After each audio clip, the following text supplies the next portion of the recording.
all of the expectations around relationships. I was constantly coming up against those, constantly trying to fit myself into those molds, in lots of cases doing what's known as masking, pretending to do all the things that you're supposed to do, and or just not telling anyone what it's like for me when I'm in my own space. You get to a point where you actually find out who I am, what's my identity, my personality, my neurodivergence. I have new expectations which much more closely align with who I am, and there's just so much freedom that comes with that. Welcome, Kylie Zeal. Jo and I are really pleased to have a conversation with you today. Thanks for having me. Tell us about a challenge or maybe an event that's actually shaped your journey. November 2018, when I put pretty much everything I own into storage and started traveling full time. Literally the 7-year anniversary of traveling full time. A lot of people ask me, yeah, but where are you based? And I say, I'm not based anywhere. I literally have no home. And retrospectively, I can see a lot of challenges that led up to finally making that decision of varying sizes, small challenges, big challenges, but eventually just going, you know what? I'm going to do this thing. And then I did. That was a significant event that has been a domino in a whole series of things up until now. Okay, so we're going to have to unpack all of that, Kylie. Where will we start? So let's start with the question about what was the trigger at the end of the day that you said, I'm going to pack up and I'm going to leave and I'm going to travel? Yes, yes, yes. I remember it so vividly. And it might sound small because what it was, the final straw was July 2018, and I had been living in Melbourne for quite a long time, probably 18 years. I lived overseas during that time as well, but that was my base for 18 years. And I never liked the cold. And I had this moment in that July where I just said, I swear I will never do another winter in Melbourne. And that sounds like a small thing, but the big thing behind it is that I'm pretty sure I'd been saying that every winter for 18 years. But there was something really powerful about that particular winter. And I think part of the power is actually my age at the time. I had recently turned 41. And I know about you ladies, but when you get to 40, I just had this sense of it's time. Do the things that you really want to do, or more importantly, don't do the things you don't want to be doing. And I didn't want to be living in a cold climate 365 days a year. I wasn't exactly sure where I wanted to live instead. Queensland might have been a logical choice because obviously the weather is warmer, but there was a part of me that felt like I wasn't sure where I wanted to commit to. And that just triggered a series of thoughts around what if I did this and what if I did that. And 3 months later, I was putting all my stuff into storage. That's highly significant, Kylie. All of a sudden having a home base to not having a home base. What came up around that for you at the time? Because it's quite courageous to do that. Was there any fear associated with it? Was there a sense of excitement? How did that play out? It was mostly excitement. I think more importantly, it was the fear in the years before that, the fear that stopped me from doing it until finally the fear shifts to what if I get to the end of my life and I have regrets for the things I didn't do? When you start to actually take action and on things that you want to do, I think fear quickly turns into excitement. And so there was more of a sense of excitement for me. Plus, it wasn't the first time that I had packed up and moved somewhere new. In my early 20s, I moved to London for a couple of years. And when I was in my late 20s, I moved to Japan for a year and a half. So it wasn't the first time that I'd sort of packed up and moved to somewhere new, but there was something different about this particular time where it wasn't just going to be a holiday.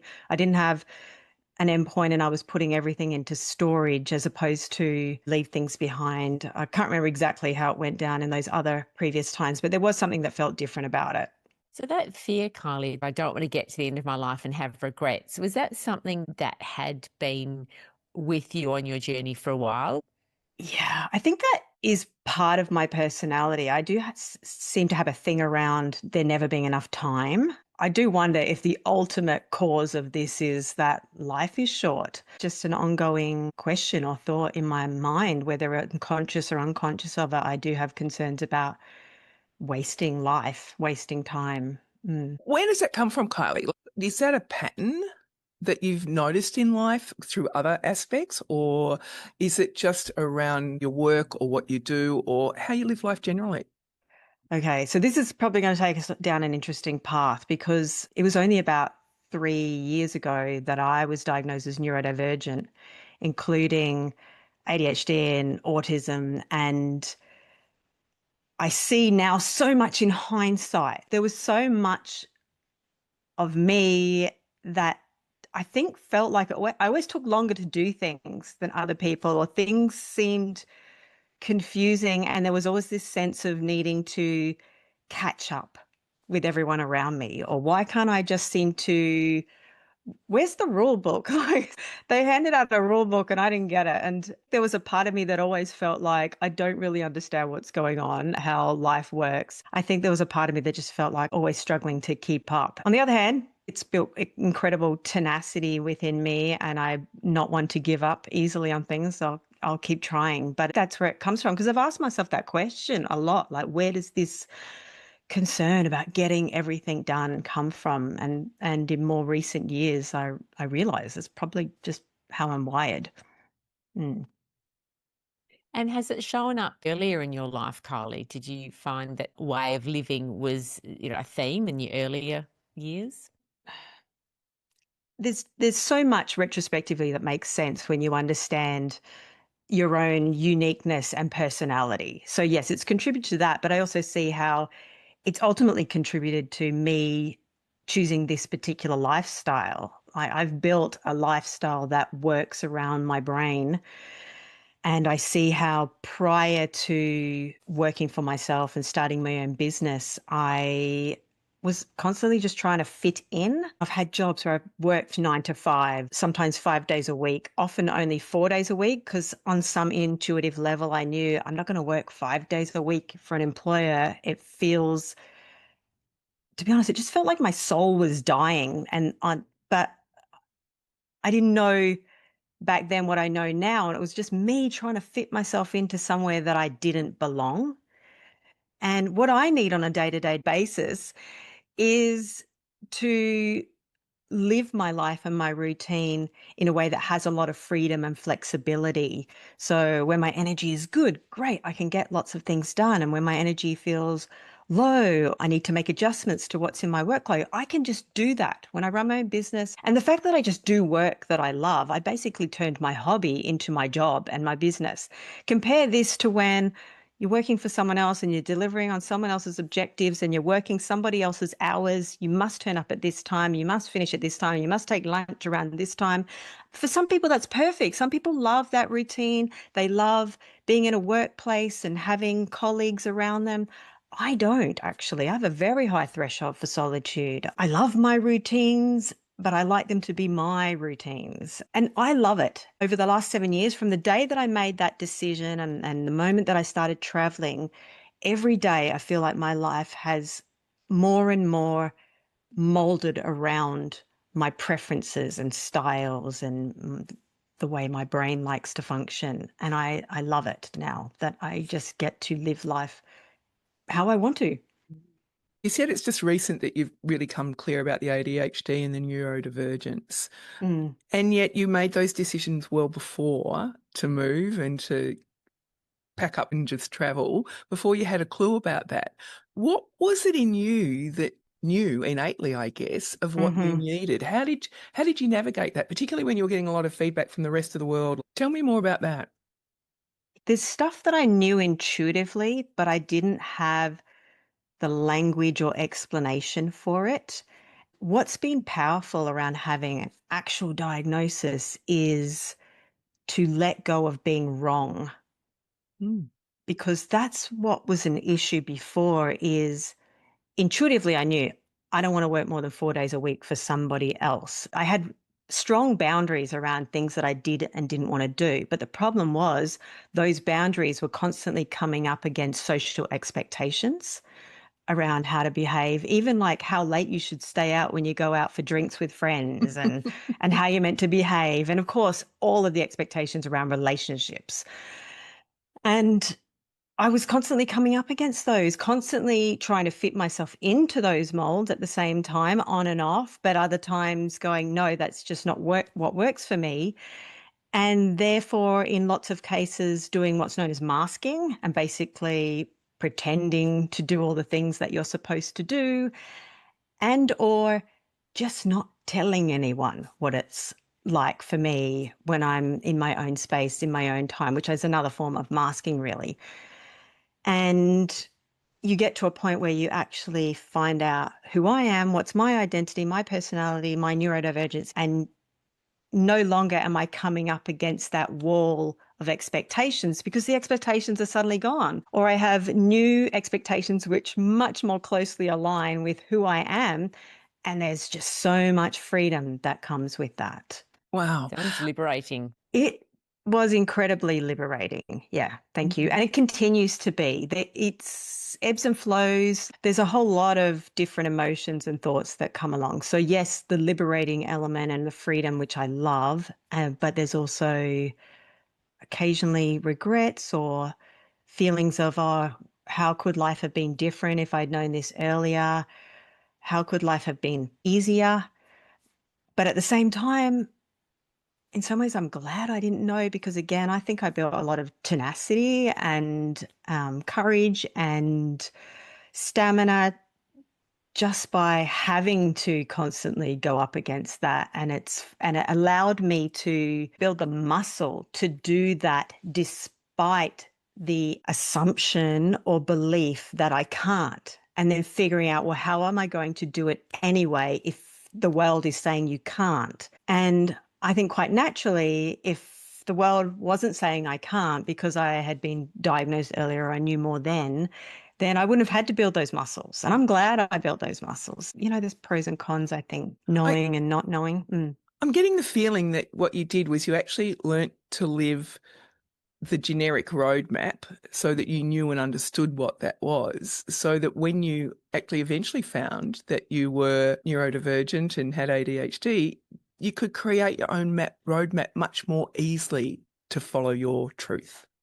Yeah, it's definitely a greater sense of ease. I would say by the time I had diagnosis and greater understanding, the roadmap was done. Like I pretty much was on my path and I'd built a new business and I'd done all the things. Moving forward, there is definitely greater ease, as you say, in decisions and just letting go of things that don't work or expectations. So tell us about that diagnosis, Kylie. What made you seek that diagnosis? Comments from a particular friend, and I immediately shrugged it off and went, no, that's not me. Because I had the same assumptions that a lot of people have in society. In the last few years, especially, there's been a huge amount of awareness around neurodivergence. And I think that's amazing. I love that.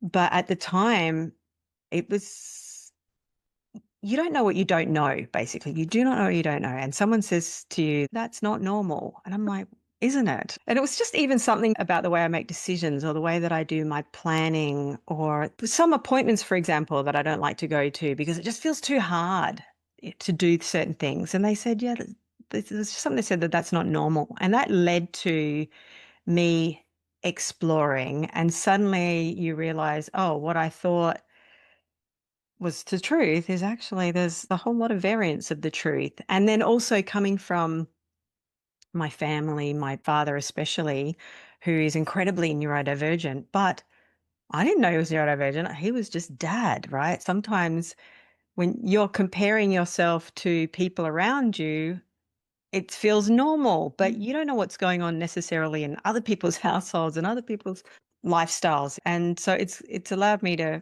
question some of those things, and it's just been really eye-opening. That begs the question of what's normal, though, doesn't it, Kylie?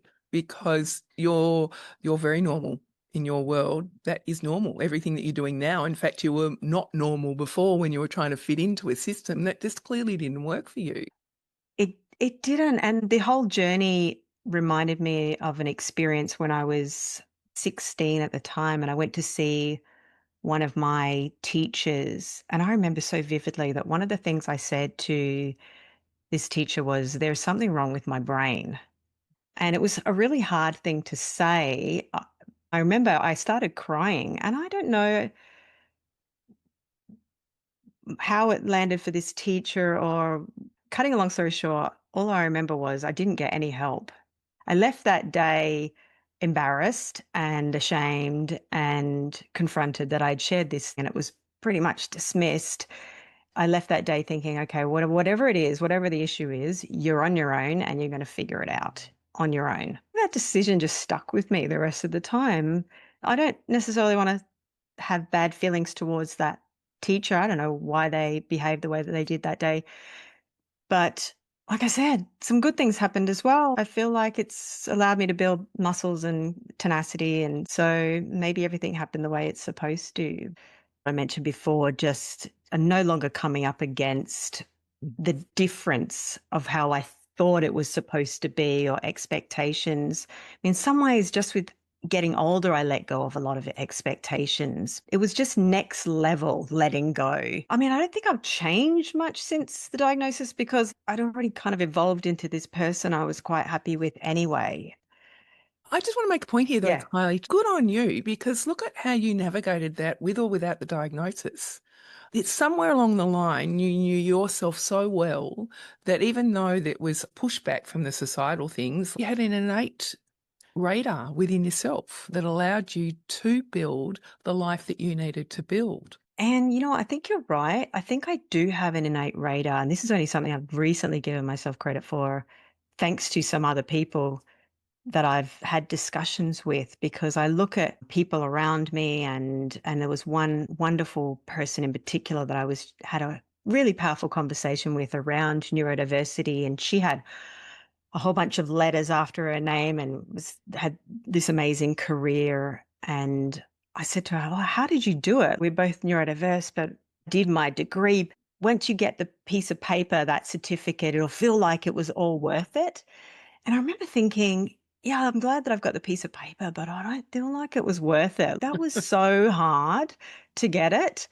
And after I did my psychology degree, I ended up going down the path of coaching, and that's been perfect for me.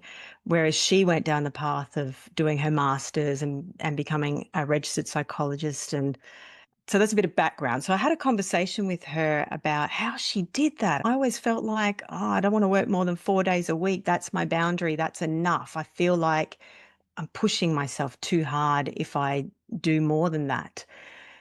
And I said to her as well that it has cost me. In my 20s, I'm basically making a decision that I'm going to forego 20% of my income, 20% of my superannuation. I knew this at the time, but that was what I needed to basically feel good and enjoy life, was to at least have a day a week in addition to the standard weekend. That was what worked for me. And she said something that was really validating. She said, yeah, I I earned the extra money, but the extra money that I got was all spent on therapy and burnout. And I was so grateful that she shared that with me. Obviously, that's just her story, and this is mine, and there's so many other variations to people's stories. I realized that is something that I have always taken for granted. I didn't see it as a gift. I didn't realize that I did have the ability to say no, because I've never experienced burnout. I've never gone that far because I was always shutting down the boundary before any sense of overwork or overdoing it. Whereas my experience with a lot of people around me is they have to go too far before they realize how far is too far. And so there's always a question within me that thinks, have I gone far enough? Could I do more before I hit burnout? But who knows? I guess we'll never know, because it's just my nature to go, that's enough, too much. How do you know that point in you, Kylie, that that's my boundary, that's enough? It's a feeling. Okay. What's the It, feeling? it's ah. It's a feeling of non-enjoyment. I don't know if this is not helpful. It does sound very articulate. How do I explain it? I think again, it comes back to that earlier conversation we were having about when you get to the end of your life and having regrets. And There is that top 5 regrets of the dying. Yep. That's one of them is I wish I hadn't spent so much time at the office. I take that to heart. When I think about being right at the end of my life, am I going to look back and wish that I'd spent that day in the office? Which is not true. I would rather have spent that day wandering around nature or along the beach. I love dogs. I love going for walks with dogs. And as part of my travels, I do a lot of house sitting. And so I often have a dog around. And that's how I want to spend some of my time, even though no one is paying me to do it. And it's taking up time that might be spent doing work and building my business. For what? For like, for what is my question? What am I doing that for? I want to have that to buy myself freedom. What I did instead was just build a life that has a lot of freedom within it already. I don't know if I asked you a question because that's a hard one to answer. Like, how do you know? Well, I don't know. Well, I mean, do you get a physical sense of the feeling, Kylie, when it's getting up to that point where you go, no, I'm done? Um, yeah, it's like, because people talk about work-life balance, for example, and I just get a sense of things are out of balance. And if I keep going in that out of balance direction, I get a sense of I am going to make myself sick. It'll run my immune system down. I've got to be sleeping well, for example, all these things that just make me feel good. I don't like having a day where I haven't had enough sleep or if I've eaten badly. I just feel it. So is it picking up on the nuances? You're talking about this balance and the sleep and the eating well. Is it a physical thing, Kylie? You notice at a physical level that balance might be out as well as emotional. It's definitely physical, emotional, and spiritual as well. At the soul level, like this is not what life's about. Is what I'll have thoughts like that when I'm not feeling great. All three of them are important. The physical, definitely. Even if I've got work to do, I'll make myself get into bed at a particular time. I cut out sugar from the diet. Do the things that we know we're supposed to do. I'm quite disciplined around those because just feel like it has such a strong impact. I guess post-diagnosis, I've learned a lot about sensory sensitivity as well. That stuff I said in the beginning about hating the cold. Yes. No, Makes sense now.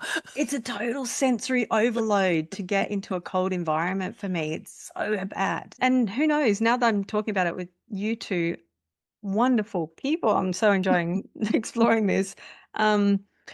As you ask the questions, I think, wow, maybe this constant feeling of what does and doesn't make me happy, what feels bad, maybe it's somehow connected to sensory stuff. Mm. What about the spiritual? Touch on that for us a little bit. You said that that's a sign for you. So how do you experience that when you know you're getting to that point where enough is enough? Um, I'm thinking it might be connected to this concept of flow. I think it might be connected to that. And so I need to have a certain amount of time each week, if not each day, where I'm doing something that I'm passionate about, that brings me joy and inspires me, which is why, like now, I created my business as a book coach. And so I help people write books. But prior to becoming a book coach, that was my hobby. I just loved reading and I would unpack stories because I love story structure. And I love diagnosing what an author has done to create a certain plot line, et cetera, et cetera. I like to have some of that every day because that feeds my soul and it creates this sense of flow in my work. That's why I turned it into a business. So now when I'm working with clients, I get to do that all day long. I almost think it's comical. I get to be immersed in books and story all day long, and people pay me to do that. It's amazing to me. Is it almost like a sense of filling your cup, Kylie? It sounds like immersing yourself in books fills your cup.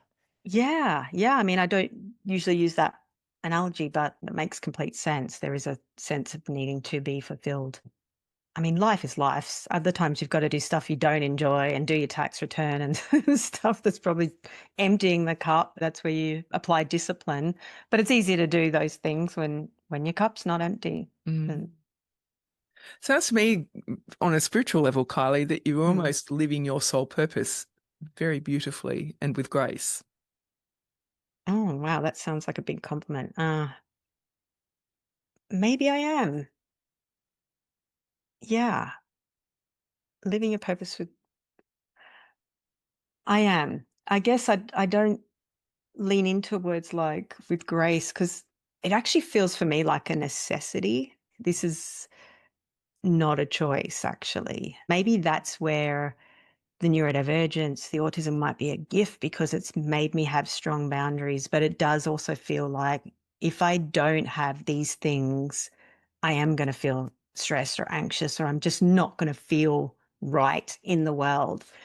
So, yeah, I don't know.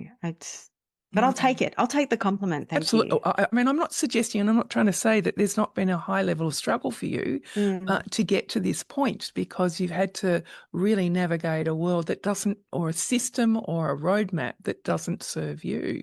So it's not saying without that struggle, which leads me to my next question about that. Pre your diagnosis, what were the fears associated with finding your way to live well for you versus post-diagnosis? Is there no fear, different fears, same fears? You know, it comes back to the thing we were talking about before, where I was constantly coming up against expectations. I guess there's less fear around that, less fear that I'm not living aligned with maybe what's expected. In my own personal situation, as I mentioned, by the time I had my diagnosis, I'd already was on the trajectory that I'm on, and I'd already moved into book coaching, for example. I was already traveling full time. One question to ask myself around that is, what am I doing differently now? What am I giving myself permission to do now that I wasn't? And less masking is what I'm doing. I feel less concerned about saying that I want to go home now. Actually, this funny thing happened the other day because I'm staying with my parents for a couple of weeks, which I love being able to catch up with them and spend time. And they live in this new house now, and it's in this wonderful retirement community. And in the local community centre was a trivia night. And my parents said, "Do you want to come down to the trivia night?" And I said, "Yeah, sure, I'll come down." So we went down and we had fun answering the questions. And I had asked my mum before it started, what time is it going to finish? And she said about 9 o'clock. Anyway, 10 o'clock rolls around. They're still going with the trivia. And 95% of the people in the room were probably older than 70. But I got to 10 o'clock and I said, "I'm going now." And I just felt weird being one of the youngest people in the room going, "I'm going home now." And all of the retirees were all still kicking on doing their trivia night. But I just had enough. But there was no, I've just found that amusing. But I also found it, there was a level of acceptance that I might even be 20 years younger than a lot of people here, but who cares? I want to go home. I've had enough for the night. I had fun. It was great.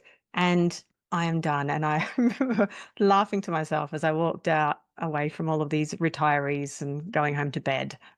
Tell us about masking, Kylie, because I know sometimes that can be really liberating for people when they have a diagnosis to reflect on their behaviour and reflect on this concept of masking. We'd love to hear about when you first heard that term and then how you could relate to your masking behaviour pre-diagnosis. Well, let's start by saying it's something I'm still learning about, and part of that learning includes not knowing where is the line between you are masking and you're not, because when you've been doing it your whole life, 40 plus years, without even knowing you're doing it, and then suddenly you discover there's this term that you don't know, where does the masking end and I actually begin? And you don't know sometimes, what is my authentic self? That is something that I've often struggled with. And there's been times in the past actually that I've been accused of not being vulnerable. And I believed it as well. I thought there was some issue with me not being vulnerable. But at the same time, I felt like I'm trying, like I'm literally trying. I'm telling you what's the truth. And I look back and I realize a bigger part of the issue than a fear of vulnerability was just not knowing who I am. So unsure of what is true for me. What are the things that I genuinely love and want for myself as opposed to what's expected, because those things blur, the lines blur. Coming back to your question then, when I learned about this term, it's been an ongoing journey of exploration and really tapping into when was I most happiest and what do I genuinely enjoy versus what are things I might have learned to enjoy. None is good or bad, just that's been part of my journey experience. But there's a lot of freedom and empowerment around knowing this about myself now. That situation where you were able to say, no, everyone else can rock on in their 70s. I'm going home now.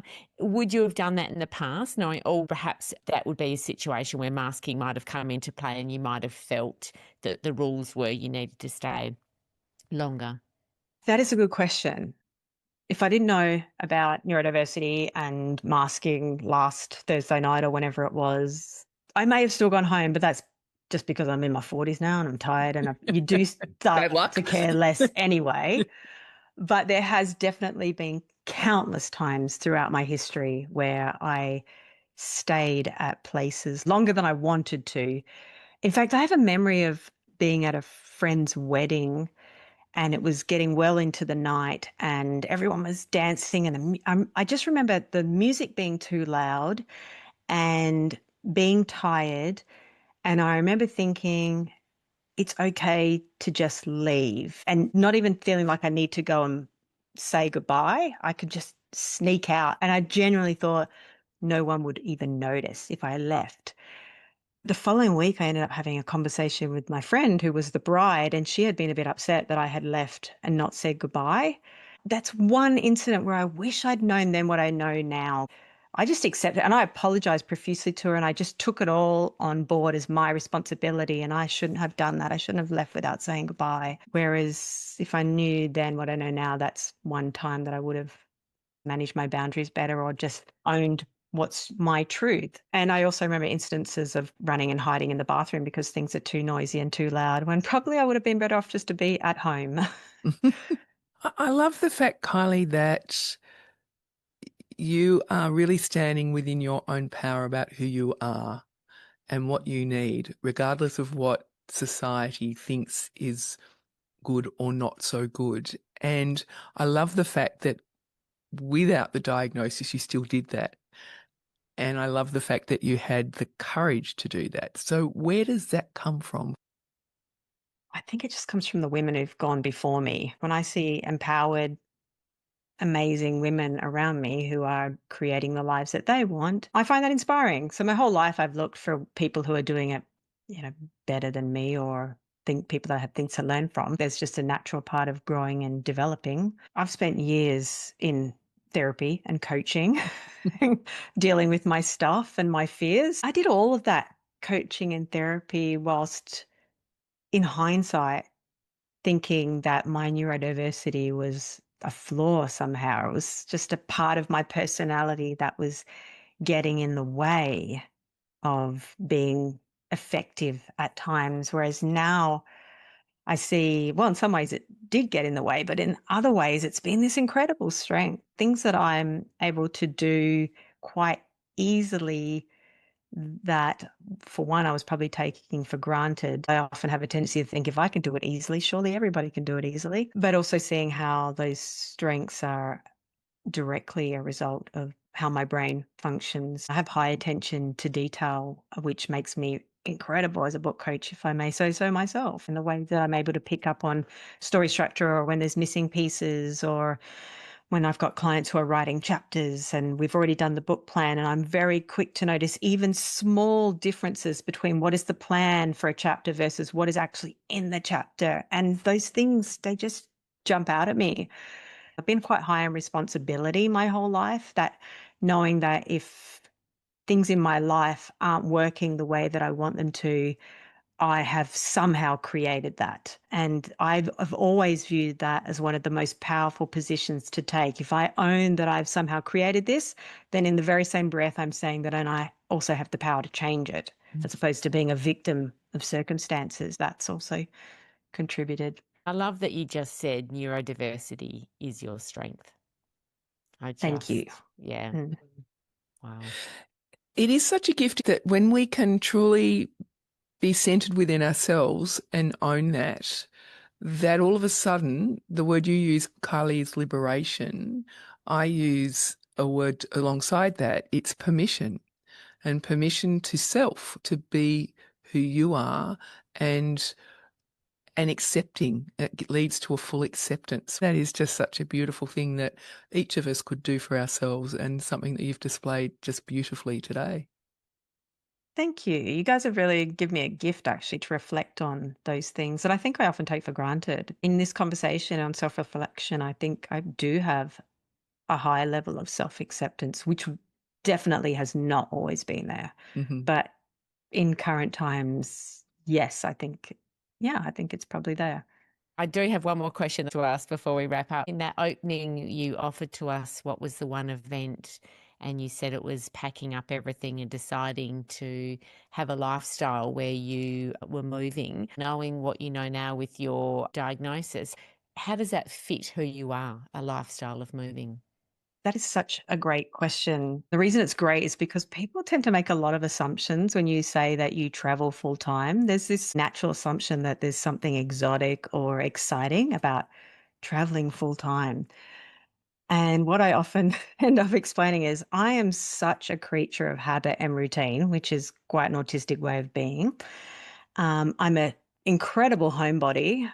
And so what I've discovered is this lifestyle of moving from home to home, usually, because I think I mentioned I do a lot of house sitting and I'm been incredibly popular as a house sitter as it currently stands. I have people booking their holidays around my availability and I'm booked through till at least the next 10 months. And what I've discovered is this lifestyle is very healthy for me because it brings in a level of variety that I wouldn't go searching for. I'm quite happy in my routine homebody life, but this lifestyle means I arrive in a new location. Yes, I settle into my routines and habits, but I'm doing it in a new location. I have a new beach at the end of the street. I have a new dog. I have new neighbors. I have all this level of variety that I would not go searching for. If I was living in the same place 365 days a year, I'd probably be doing the same thing in the same location 365 days a year. I love that it makes variety easy, if that makes sense. When variety is at my doorstep, I'm much more likely to engage with it. It definitely feels good to be in new locations and seeing parts of this country and even overseas that I probably wouldn't see. I'm not someone who likes to sit down and book flights and plan trips. You've probably heard the term slow travel. That's what I'm basically doing. I'm just taking one big, long, slow traveling adventure. And yeah, and it's still going. And I could be doing this for the next 10 years because there's no good reason to stop. It's definitely not a perfect lifestyle, but I've learned there's no perfect lifestyle. And some days I just play it out in my mind where I think, okay, what if I was to stop doing this now and I would settle into one location? Because sometimes that feels nice. I could set up that location as my sanctuary and put my own furniture in and set up everything the way that I like it. And I play it all out in my head, and then I get to the point where it's all done, and then I'm sitting there twiddling my thumbs, going, "Okay, now what?" So okay, you've played out in your head. That's fine. That's enough. I'll go back to this lifestyle because again, it's not perfect, but it's kind of perfect for me at this point. Kylie, it's been such a pleasure talking to you. I know Anne and I could keep on asking lots of questions. What would you say has been the greatest gift of whether it's your experience, your diagnosis? hmm Contentment. There's a lot of freedom in what I do, and that word just spontaneously came to me as I said that. I can't think of any other greater gift than to just experience contentment. Knowing what you know now, what would you tell your 10-year-old self? Gosh, the first thing that comes to mind is I'm going to go back and tell them about neurodiversity, but then I realize I'm going to miss out on all those gifts that I gained by not knowing. I'll just tell her, do you know what? Not only is it all going to work out okay, it's going to work out better than you could even imagine. Just trust it's all going to work out. Even when you're having bad days, just always know you're heading to a good place. Mm. Wow, what a beautiful message. So what's the trust piece, though? Tell your 10-year-old self, just trust that it'll be all right. Where does it Oh, sit for you? it is a possibly unreasonable amount of optimism.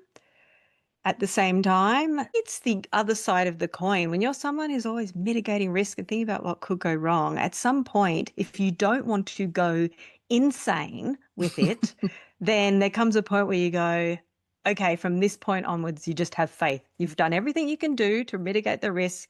And so from this point, it is faith. And so live. When I say live, like fully live by that quote that says everything will be okay in the end. If it's not okay, it's not the end. And that is a mantra because it's all going to be okay in the end. And I have no evidence that that's true or not.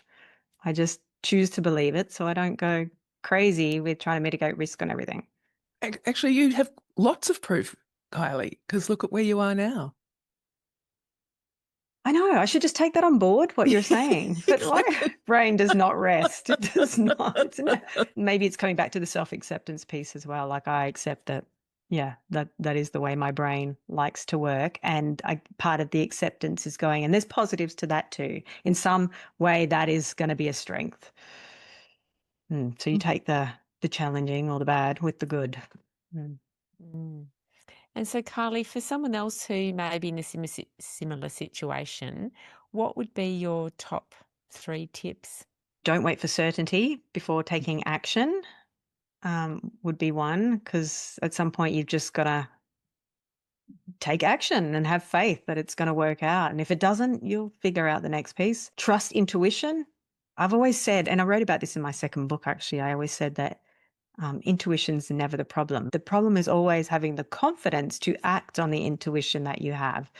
So I would say that number 2 is act on intuition, and don't stay in situations that don't bring you joy. And I'm not so naive as to think that that is necessarily an easy thing to do. I get, depending on people's personal situations, that can be challenging.